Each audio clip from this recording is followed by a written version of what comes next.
우리 하나님 말씀 함께 보도록 하겠습니다. 말씀 우리 지난주에 이어서 오늘은 39절부터 말씀을 보도록 하겠습니다. 먼저 39절부터 45절까지의 말씀을 우리 한 목소리로 함께 읽겠습니다. 누가복음 1장 39절로 45절까지의 말씀입니다. 시작. 이때 마리아가 일어나 빨리 산골로 가서 유대 한 동네에 이르러 사가랴의 집에 들어가 엘리사벳에게 문안하니 엘리사벳이 마리아가 문안함을 들으매 아이가 복중에서 뛰노는지라. 엘리사벳이 성령의 충만함을 받아 큰 소리로 불러 이르되 여자 중에 내가 복이 있으며 내 태중의 아이도 복이 있도다. 내 주의 어머니가 내게 나오니 이 어찌된 일인가. 보라, 내 문안하는 소리가 내 귀에 들릴 때에 아이가 내 복중에서 기쁨으로 뛰놀았도다. 주께서 하신 말씀이 반드시 이루어지리라고 믿은 그 여자에게 복이 있도다. 아멘. 하나님께서 가브리엘 천사를 통해서 이 마리아에게 이제 그 잉태될 그 이야기를 전해 주었을 때 마리아가 그랬죠. 주의 말씀대로 내게 이루어질 줄로 믿습니다. 그렇게 되겠습니다라고 그렇게 이제 믿음의 고백을 한 것을 보게 됩니다. 이 일 이후에 아마 그는 그랬음에도 불구하고 혼자서는 아마 이것을 감당하기가 사실 어려웠을 거 아닙니까? 지금이라도 만약에 그런 일이 생겼다면 사실 정말 놀랄 일인데, 더군다나 2000년 전에 그것도 유대 땅에서 이런 일이 생겼을 때 사실 마리아의 심정이 어땠을까요? 혼자서는 정말 힘들었을 것입니다. 근데 우리가 아는 것처럼 여기 앞절에서 보니까 36절에 친족 엘리사벳이라고 그렇게 말을 하고 있는데, 이때 아마 그 이야기를 들었을지도 모르죠. 천사를 통해서도 얘기를 들었고 소문으로도 들었고, 그래서 그때의 그 아이를 갖지 못할 상황 속에서 하나님께서 엘리사벳에게 아이를 주었다라는 그 얘기를 들었기 때문에 더더욱이 아마 동병상련의 그런 모습으로 가서 위로를 받기 위해서 갔을지도 모르겠습니다. 아무튼 오늘 마리아가 지금 이 엘리사벳에게 나아가는 그런 장면을 보게 됩니다. 엘리사벳은 우리 앞에서 우리가 보았지만 1절에 보면은 아론의 자손이라고 말하고 있어요. 아론의 자손. 아론은 무슨 지파죠? 레위 지파예요. 그럼 마리아는 어느 지파였을까요?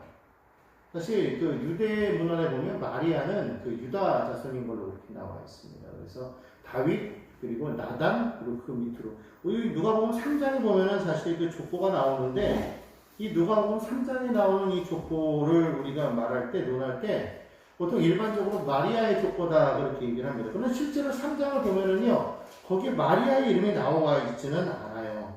23절에 보면 이렇게 말합니다. 3장 23절에 예수께서 가르치심을 시작하실 때에 30세쯤 되시니라. 사람들이 아는 대로는 요셉의 아들이니 요셉의 위는 헬리오, 그렇게 말하고 있습니다.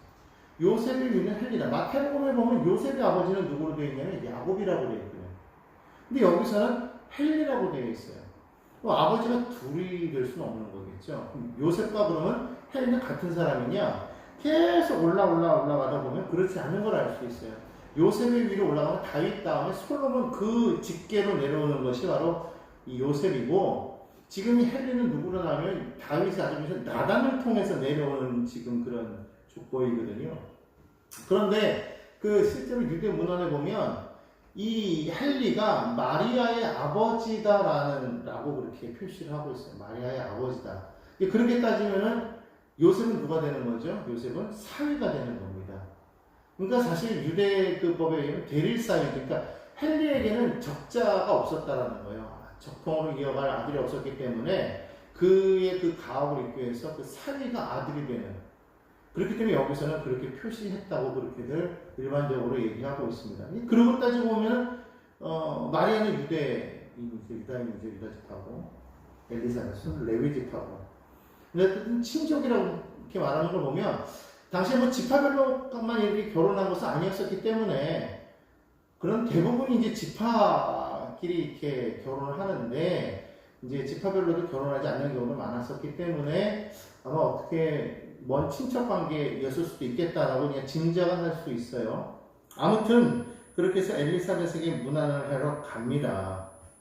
근데 오늘 성경에 보니까 우리가 처음에도 말씀드렸지만 누가복음을 쓴 이 누가는 또 무엇을 썼다고 그랬어요? 사도행전. 사도행전에서 우리가 보통 가장 많이 나타나는 이야기가 누구냐면 사도들의 이야기도 많이 나오지만은 성령의 이야기가 가장 많이 나오기 때문에 우리가 사도행전이라고도 말하지만 성령행전이다 우리가 이렇게 얘기를 하는데 이 사도행전을 누가 썼느냐? 누가가 썼다라는 거예요. 누가가 썼는데 마찬가지로 누가가 그 앞서서 쓴 것이 누가복음인데 그 누가복음의 그 내용에서도 뭐가 많이 나오냐? 성령에 대한 이야기가 많이 나오고 있다는 것을 우리가 분명하게 알 수 있습니다. 그 얘기가 오늘 여기 나옵니다. 41절에 보니까 엘리사벳이 마리아가 문안함을 들음에 아이가 복중에서 뛰노는지라 엘리사벳이 성령의 충만함을 받아 그렇게 말합니다. 그러니까 엘리사벳이 성령의 충만함을 받아서 마치 그 성령에 이렇게 의해서 마치 예언하듯이 그렇게 말이 나온 게 바로 오늘 그 다음 말인 거예요. 뭐냐면 큰 소리로 불러 이르되 여자 중에 내가 복이 있으며 내 태중의 아이로 복이 있도다. 내 주의 어머니가 내게 나오시니 이 어찌된 일인가. 보라 내 문안하는 소리가 내 귀에 들릴 때에 아이가 내 복중에서 기쁨으로 뛰더라도다. 와 놀란 거죠. 어떻게 알았겠어요? 그 가브리엘 천사가 그 말했다는 그 내용을 아직 말하기도 전인데도 불구하고 이미 벌써 성령의 충만한 가운데 그것을 보았다는 그 말을 알게 되었다는 것이죠. 그러면서 이미 고백하는 거예요. 내 주의 어머니가 오셨다. 마리아가 위로받기 위해서 왔다고 그랬잖아요. 왔는데 들어오자마자 그 얘기가 탁 나왔을 때 얼마나 위로가 되었을까. 얼마나 위로가 되었을까. 그렇지 않아도 두렵고 불안한 마음에 혼자서는 이것을 감당할 수가 없어서 가까운 친척도 아닌 먼 친척을 찾아서 온 거예요. 지금 나사렛에 지금 있는 사람이 그러니까 갈릴리 지역에 있는 이 갈릴리 나사렛에 있는 사람이 지금 엘리사벳을 찾아왔다는 거예요. 그러니까 얼마나 마음을 위로받기를 원했으면 사실 우리가 위로받을 때 가까운 사람에게 말 못하는 거 있잖아요. 그럴 때 아는 사람이 이 얘기가 잘 나가지 못할 사람에게 가가지고 위로받을 때가 많이 있는데 아마 이제 그런 걸 수도 있겠다라는 생각이. 그런데 들어가자마자 엘리사벳이 말하는 거예요. 내 주의 어머니가 오신 내 복중의 아이가 뛰어놀더라. 아이를 가졌다는 얘기 하지도 않았어요. 그런데 들어가자마자 잉태한 걸 어떻게 하냐. 처녀인데 그 얘기는 놀라는 거죠. 뭐예요? 위로를 주시는 거예요. 하나님께서 말씀하신 대로 된 거예요. 너는 성령으로 말미암아 잉태한 거야. 위로를 받게 되는 것이 얼마나 기뻤을까요? 그러면서 뭐라고 그럽니까? 45절 보니까 주께서 하신 말씀이 반드시 이루어질. 이야 할렐루야. 내가 지금 바꾸서 왔을 때 나 지금 믿기지 않고 지금 막 두려워하면서 이렇게 왔는데 그것을 바로 엘리사벳이 보자마자 딱 말하는데 마음에 이거 응답이구나. 왔겠죠. 그러니까 거기에서 그가 평안을 누리고 얼마를 있어요? 석 달을 있어요. 석 달. 얼마나 위로됐어요. 가장 안정이 필요할 때 아닙니까? 처음 아이를 가졌을 때부터 시작해서 보통 한 3개월까지는 사실 안정이 필요할 때 아니겠어요? 그럴 때에 이 엘리사벳을 통해서 얼마나 많은 위로를 받았는지. 그러면서 그 성령 충만한 그 엘리사벳에 의해서 마리아도 그 마음 가운데 큰 기쁨이 넘쳤던 것을 노래로 표현한 장면이 그 다음에 나오는 장면입니다. 우리 한번 46절부터 우리 56절까지 또 한번 읽어보도록 하겠습니다. 시작. 마리아가 이르되 내 영혼이 주를 찬양하며 내 마음이 하나님 내 구주를 기뻐하였음은 그의 여종의 비천함을 돌보셨음이라. 보라 이제 보로는 만세의 날을 복이 있다 일컬으리로다. 능하신 이가 큰 일을 내게 행하셨으니 그의 이름이 거룩하시며 긍휼하시니 두려워하는 자에게 대대로 이르는도다. 그의 팔로 힘을 보이사 마음의 생각이 교만한 자들을 흩으셨고 권세 있는 자를 그 위에서 내리치셨으며 비천한 자를 높이셨고 줄이는 자를 좋은 곳으로 배불리셨으며 부자는 빈손으로 보내셨도다. 그 종 이스라엘을 도우사 긍휼히 여기시고 기억하시되 우리 조상에게 말씀하신 것과 같이 아브라함과 그 자손에게 영원히 하시리로다 하니라. 마리아가 석 달쯤 함께 있다가 집으로 돌아가니라. 아멘. 마리아가 너무너무 기뻐가지고 노래하는 장면입니다. 내 영혼이 주를 찬양하며 내 마음이 하나님 내 구주를 기뻐하였음은.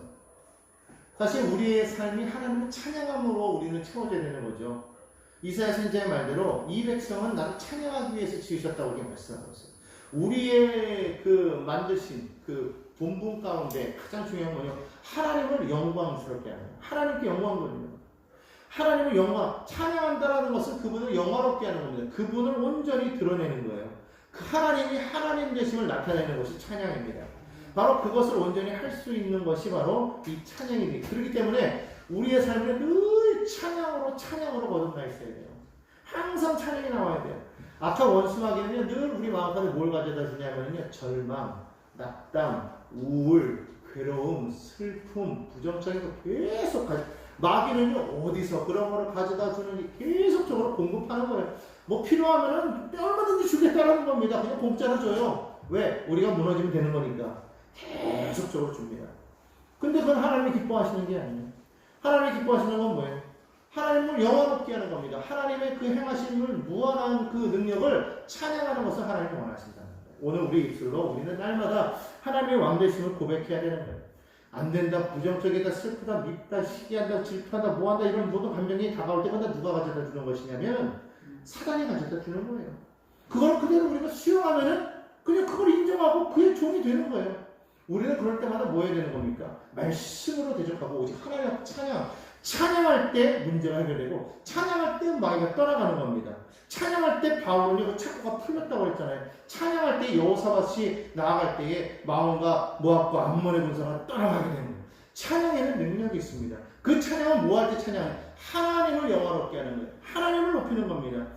그것이 우리가 곡조 있는 노래가 될 수도 있고 때로는 우리 말에서도 찬양이 될 수도 있고 또 기도가 찬양이 될 수도 있고 하여튼 모든 것이 하나님을 영화롭게 하는 그것을 우리가 행할 때 그리고 나의 삶으로서도 우리가 하나님을 영화롭게 할 때 우리는 입술로도 찬양하지만은 우리 행동으로도 하나님을 찬양합니다. 몸으로 하나님께 찬양합니다. 그러니까 우리 행함이 얼마나 중요한지 모릅니다. 우리가 날마다 그렇기 때문에 늘 예배자로 서 있어야 돼요. 늘 예배자로 서 있어야 됩니다. 성전에 와서만 예배자가 되는 것이 아니에요. 사실 여기도 성전이라고 말하지 못해요. 진짜 성전은 어디 있어요? 원래는 진짜 성전은 예루살렘에 있는 것이고 지금 없죠. 지금은 그 전에 지금 이슬람 성전에 사원이 세워져 있는데 사실은 원래 성전은 그 자리에 있어야 되는 거, 그죠? 여기는 뭐예요? 엄밀히 따지면 회당 같은 곳이에요. 포로기 때에 그때 그 이스라엘 백성들이 성전에 가지 못했기 때문에 그들이 모여서 이런 처소를 만들고 여기서 모여서 서로 말씀을 나눴단 말이죠. 그때부터 뭐가 생기냐? 회당이라는 것이 생겼다는 거예요. 어떻게 보면 오늘날 이 지금 교회는 당시 회당과 같은 그런 존재예요. 예배하는 곳이죠. 성전은 아닙니다. 엄밀히 따지면. 아무튼 그렇기 때문에 그렇게 따지면 뭐예요? 진짜 성전은 어디 있어요? 우리 몸 안에 있잖아요.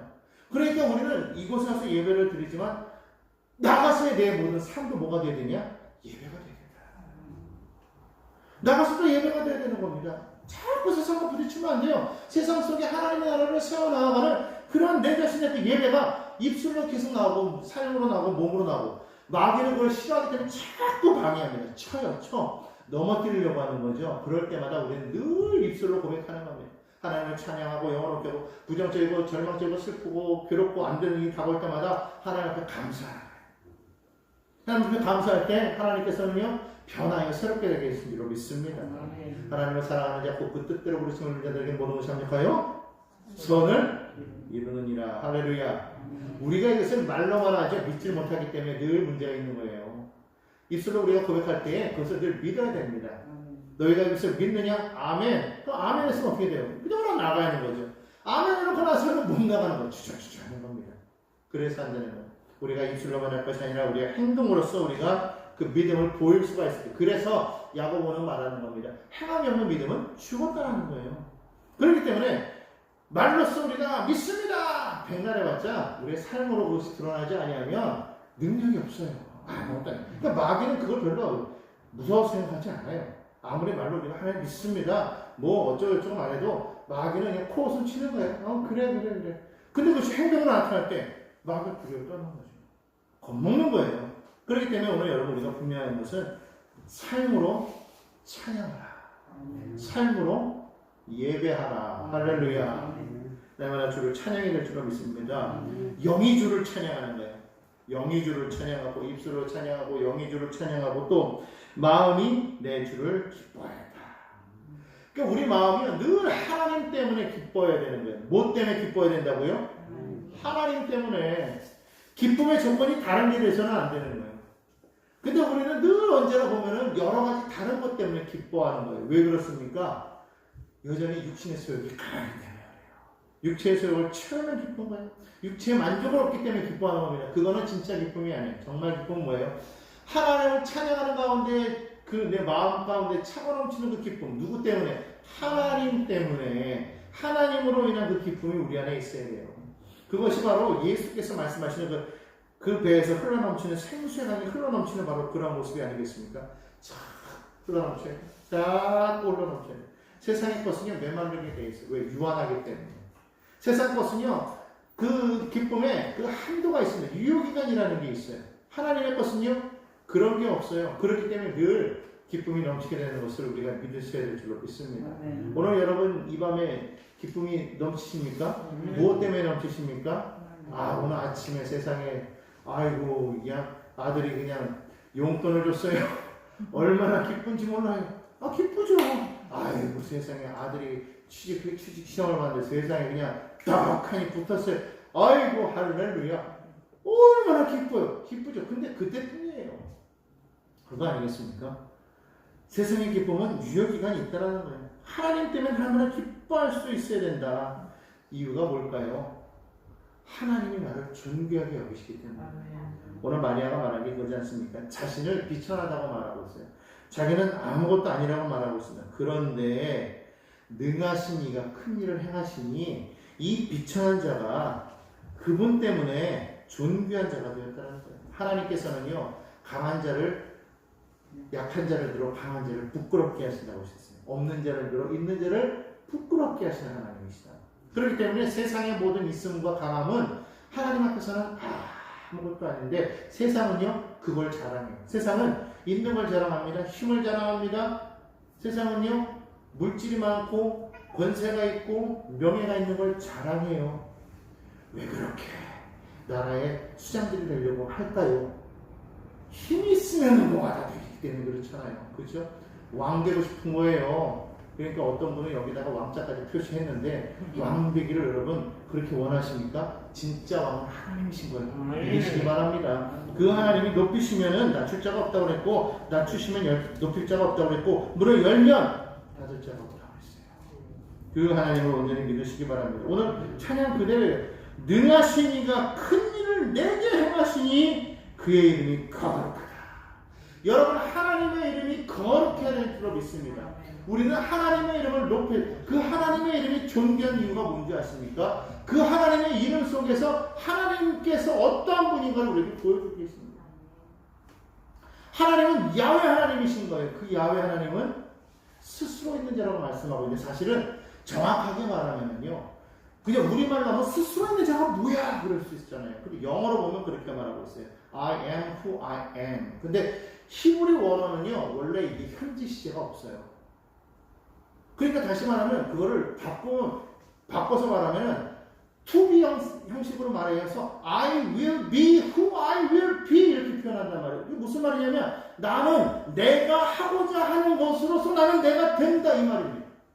나는 내가 무엇을 하든지 내가 앞으로 하고자 하는 그것을 통해서 내가 누구인지를 네가 알 것이라고 말하는 거예요. 이 말이 무슨 말이냐면 앞으로 내가 너의 삶 속에서 나는 이 일을 행하는 것을 네가 볼 것이라는 말입니다. 구체적으로 무슨 말이에요? 너희 안에서 내가 일하겠다. 너희와 함께 하겠다는 겁니다. 너희 안에 거주하겠다는 겁니다. 너희 안에 내재하겠다는 거예요. 그 하나님이 우리와 함께 하시겠다. 얼마나 놀랍습니까? 그 이름이 거룩하다. 그 능력의 하나님이 큰 일을 행하시는데 누구를 위해서? 하나님 사랑하는 자녀들을 위해서. 복 있는 자녀라고 말씀하시며 그 복 있는 자가 되도록 하기 위해서 그 복을 나를 통해서 흘러넘치게끔 하기 위해서 하나님께서는 우리 안에 함께 하시겠다. 마리아의 고백이 그런 거예요. 능하신 이가 큰 일을 내게 행하셨으니 그 이름이 거룩하다. 우리는 여호와 하나님의 이름을 거룩하게 여기게 될 줄 믿습니다. 유대인들은요 하나님의 이름이라도 예전에는 하나님의 이름이 나오면요 하나님의 이름 쓰는 걸 너무 두려워해가지고 붓을요 한번 빠른데요. 이름을 쓰기 전에 붓을 한번 빨고 그리고 나서는 다시 몸을 경건하게 하고 난 다음에 그리고 여호와 이름을 썼다는 거예요. 얼마나 되더라고요. 우리는 오늘날 여호와 이름 그러면 그냥 막 쓰잖아요. 그 사람들은 그러지 않았다는 거예요. 더군다나 그 야훼라는 그 이름을 쓰는 것 자체도 너무 그것이 스스로가 너무 이것이 너무 거룩한 이름이기 때문에 여호와라는 이름을 쓰지 말자. 너무 거룩하니까. 그래서 대신 쓴 게 뭐예요? 주. 아도나이. 주님이라고 썼다는 거예요. 그러다 보니까 예전 그 고대의 히브리어는요, 모음이 없었어요. 자음으로만 구성되어 있고, 현대 히브리어만 모음이 있거든요. 그러다 보니까 현대 유대인들도 예전의 그 모습을 보면서 그 글자를 보고서는 이것을 정확하게 어떻게 읽었더라를 모른대요. 그런데 지금의 그 모음 붙이는 그 규칙을 따라서 붙여서 읽어봤더니 나오는 게 그냥 야훼예요. 그래서 야훼예요. 근데 정확한 거는 자세히 몰라요. 가장 비슷하게 얘기한 게 야훼라는 거예요.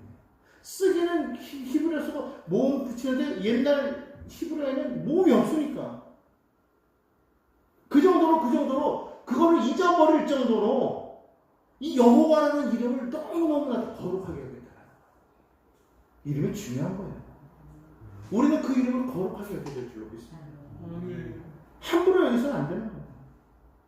그런 존귀한 이름이 우리 가운데 있다라는 것을 그 하나님께서 우리 가운데 임하셔서 하나님께서는 교만한 자를 흩으시고 권세 있는 자를 내리치시고 오히려 비천한 자를 높이시고 줄이는 자를 배불리시고 부자는 빈손되게 하시고.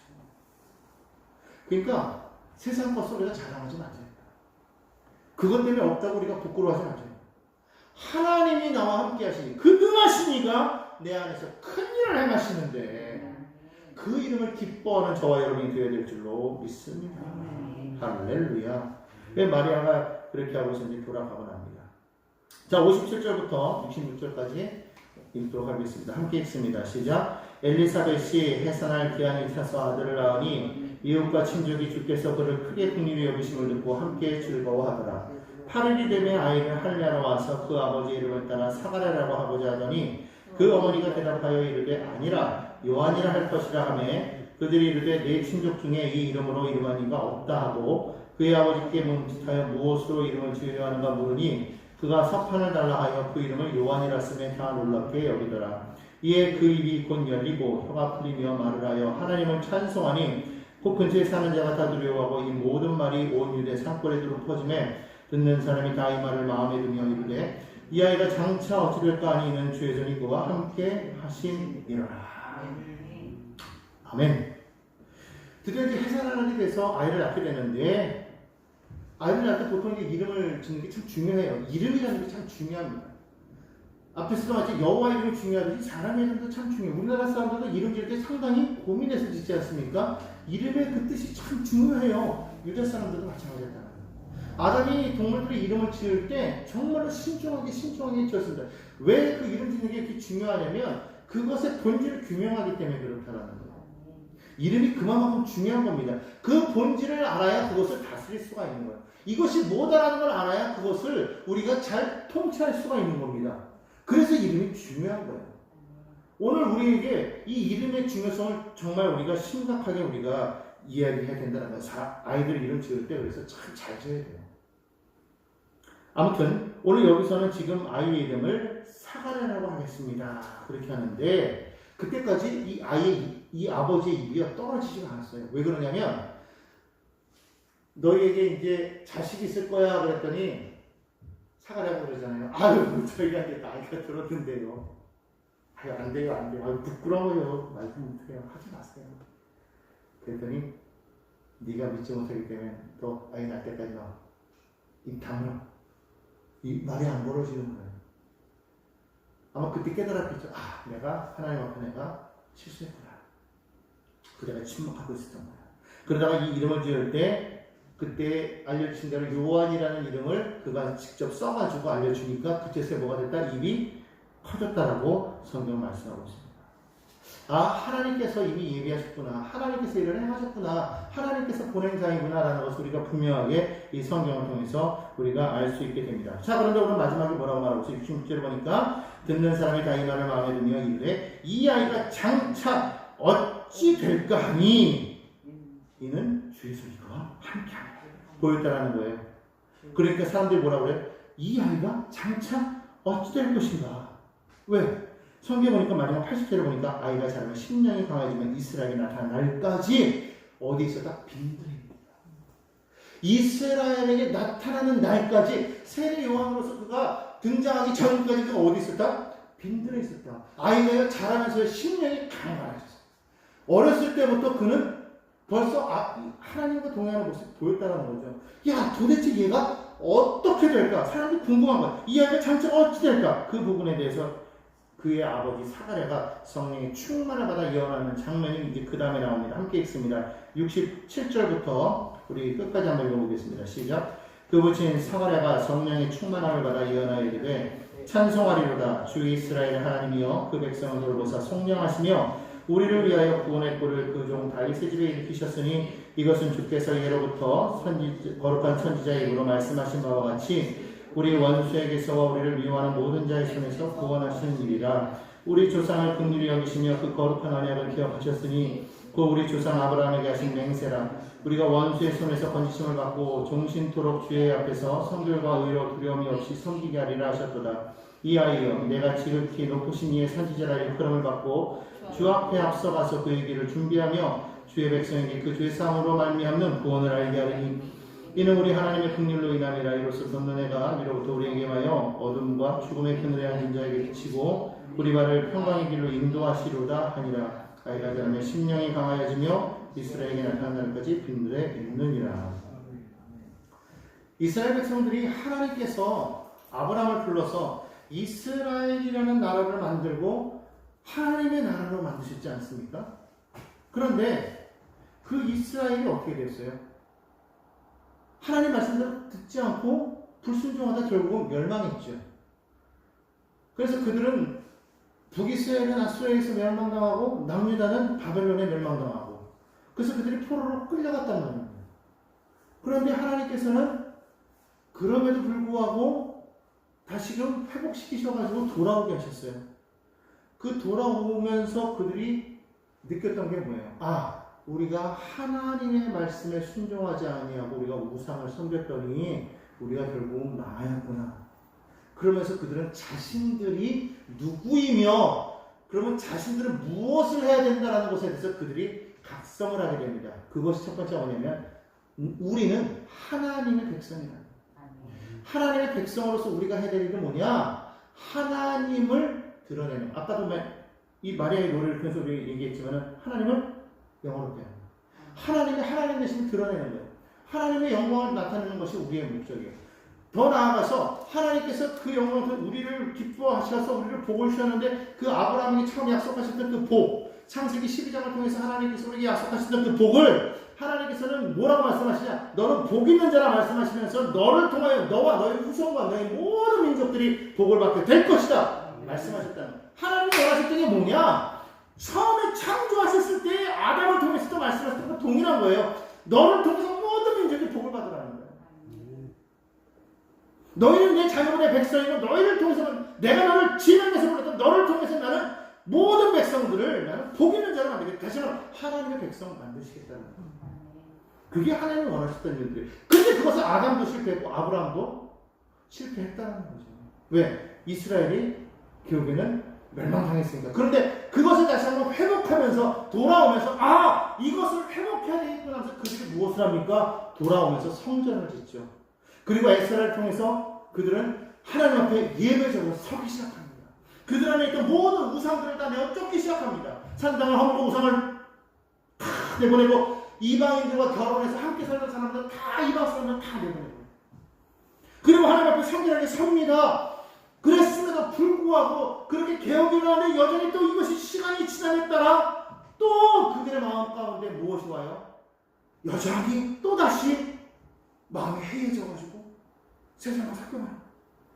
하나님 앞에 온전한 예배자로 서지 않고 세상 기후, 하나님 앞에 기후, 세상과 하나님 왔다 갔다. 또 제사장들이 타락하고 유대인들이 타락하고 그러는 상황 속에서 그때에 그 상황을 보면서 말라기 선지자가 한탄을 어떻게 한 번 그렇게 크게 망신당해서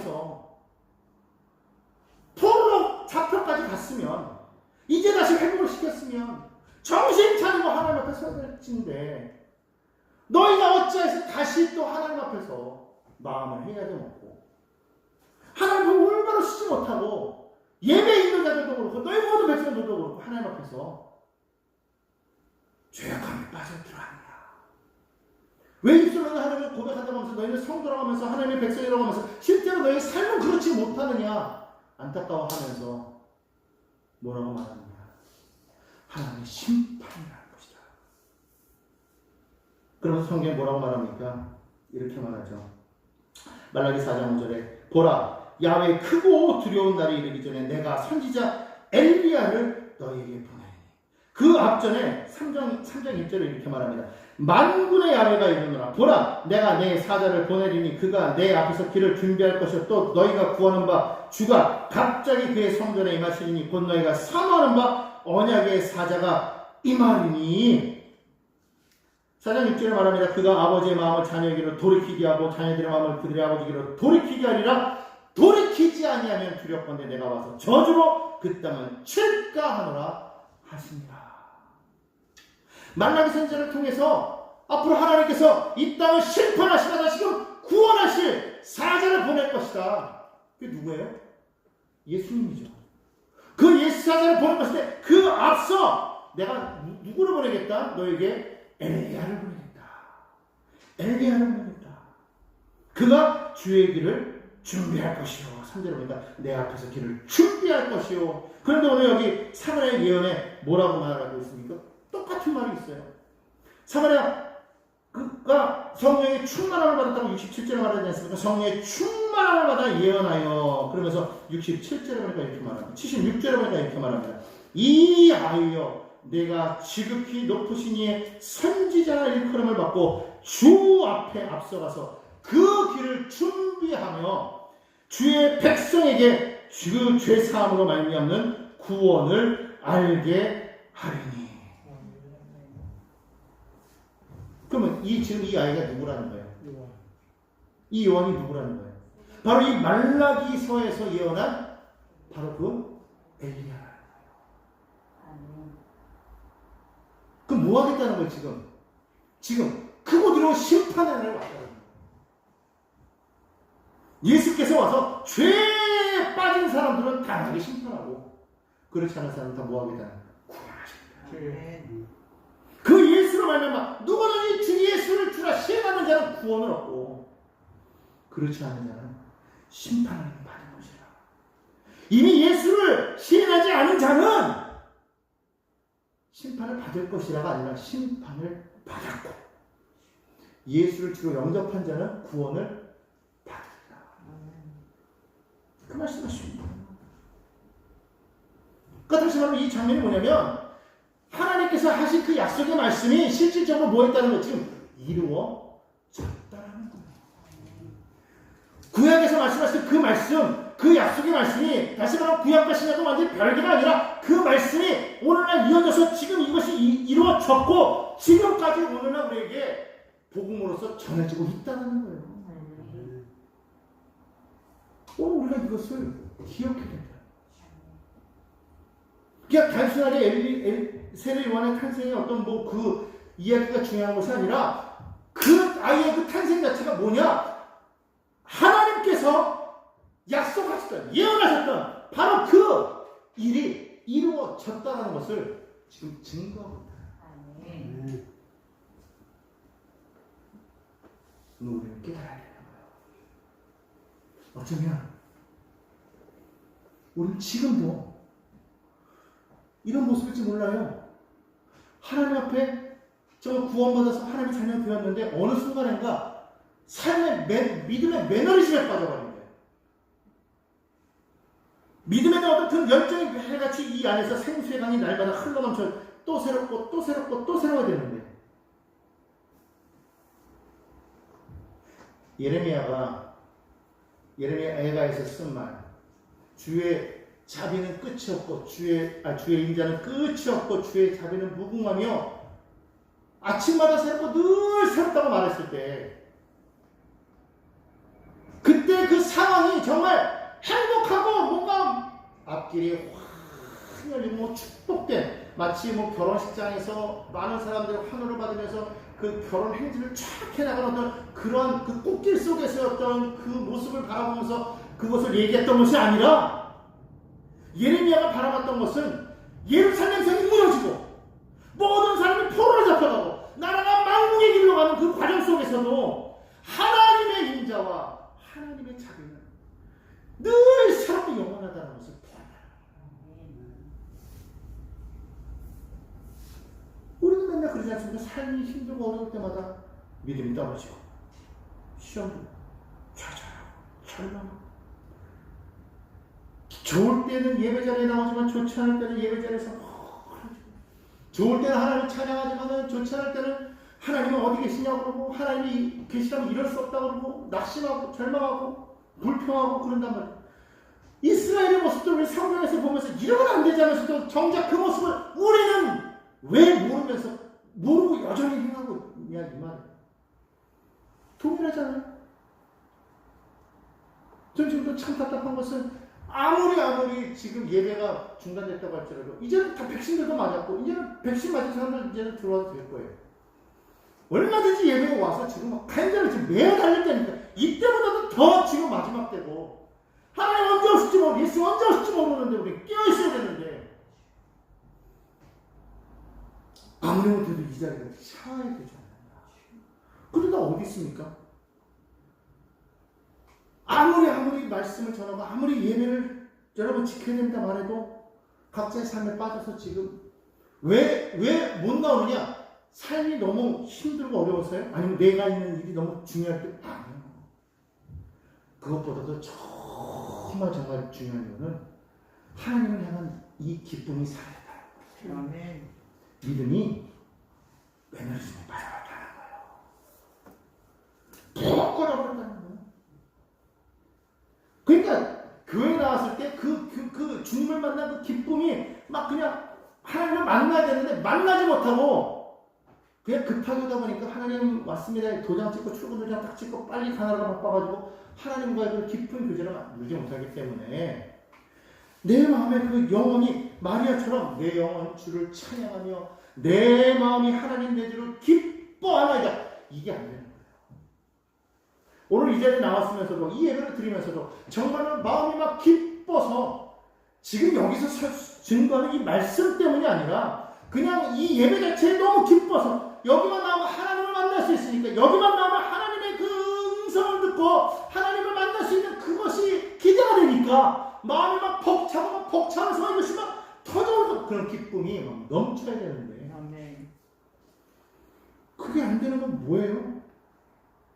우리가 그만큼 지금 죄 가운데 빠졌다. 여러분 깨어있어야 됩니다. 깨어있어야 되는 거야.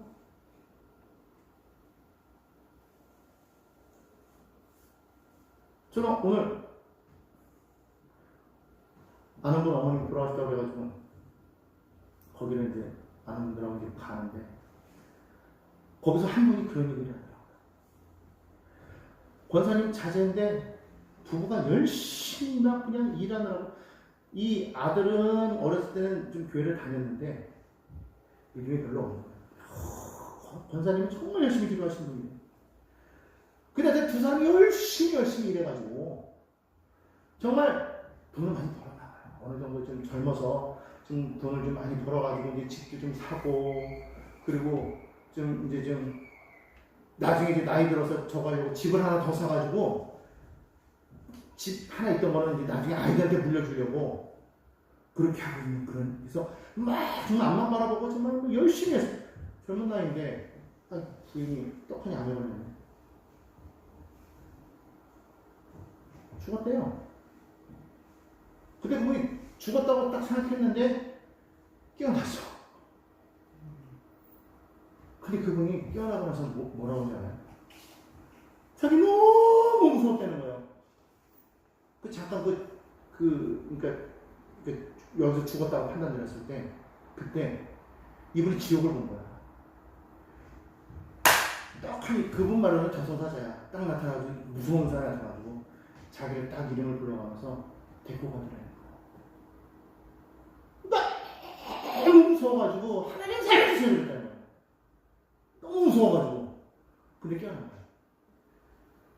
그리고 나서 그 안에서 그냥 막 목사님 불러다가 막 그 권사님이 막 목사님 불러다가 막 기도하고 영접시키고 막 하고 그러고 그냥 며칠 동안 쫙 그러고 다시 죽음 직전에 갔는데 이번에 다시 꿈을 꿨는데 천사라는 거예요. 이제는 그분이 예수를 영접하고 며칠 동안 이렇게 예배하고 막 그런 상황에서 주님을 영접하고 막 그런 상황에 천사라는 거예요. 하늘 날아가는데 얼마나 평안한 모습을 하죠. 근데 그 얘기를 들었어요. 야, 이거 하나님의 은혜다. 이거는 그냥 지옥 가는 인생이었대요. 완전히 그냥 지옥 가는 거야. 그냥 앞만 보고 살았대요. 그냥 없이 열심히 들어. 이제는 정말 뭔가 집도 사고 뭐 하고 야 이제 좀만 더 하면 이제 우리 진짜 두 부부가 이제 좀 이렇게 살자 그랬는데 그냥 지옥 갈 뻔한 거지. 근데 하나님께서 야 어떻게 그렇게 하셨을까?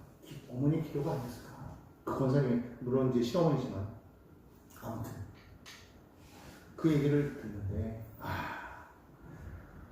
우리가 정말 깨어있어야 되겠구나. 깨어있어야 되겠구나. 정말 천국이 있는데 정말 지옥이 있는데 우리 정말 깨어있어야 되지 않습니까? 정말 그 지옥간에서 하나님께서 예수를 통해서 우리 가운데 정말 천국을 주시고 정말 우리에게 큰 복을 주시려고 아예 하나님께서 그 큰 지혜와 능력으로 우리와 함께 하시고 정말 이와 큰 일을 이루고 계시는데 우리는 그걸 모르고 세상에 취해서 그냥 이루고 있는 게 얼마나 마음 졸여요. 우리는요 정말 깨어있어야 됩니다. 깨어있어야 됩니다. 오늘 여기 계신 분들 정말 하나님께서 그냥 오신 게 아니에요. 여러분 그냥 오신 것 같지만은요 정말 하나님을 부르신 겁니다. 하나님 부르셔서 이 자리에 왔어요. 저는 모든 사람들이 그와 같은 모습이거든요. 정말로 믿음이 다시 회복되지고 정말 내 미래를 생각하고 정말 우리가 하나님 나라에 기쁨으로 들어가야 되지 않겠습니까? 정말 하나님 믿는다고 하나님 나라에 들어가지 못한다면 정말 예수를 믿는다고 해서 그것이 믿는 게 아니었다면 입술로는 믿는다고 해서 실제로 우리가 행위로 우리가 믿음을 보지 못했다면 그럼 믿는 게 아니죠. 성경에서도 너희가 누구냐 우리가 주의 이름으로 뭐 하고 이것도 하고 저것도 하고 하지 않았습니까? 야 난 너희를 도무지 모르겠다. 너 그럴 수 있다는 거예요. 우리 예수님을 진짜 주님으로 우리가 영접하고 정말 우리의 삶이 그와 같은 예배자의 모습으로 연결해서 하나님이 정말 진정한 하나님의 자녀로 사실 저와 여러분들이 예수님의 이름으로 축복합니다. 기도하겠습니다. 거룩하신 주의 하나님 아버지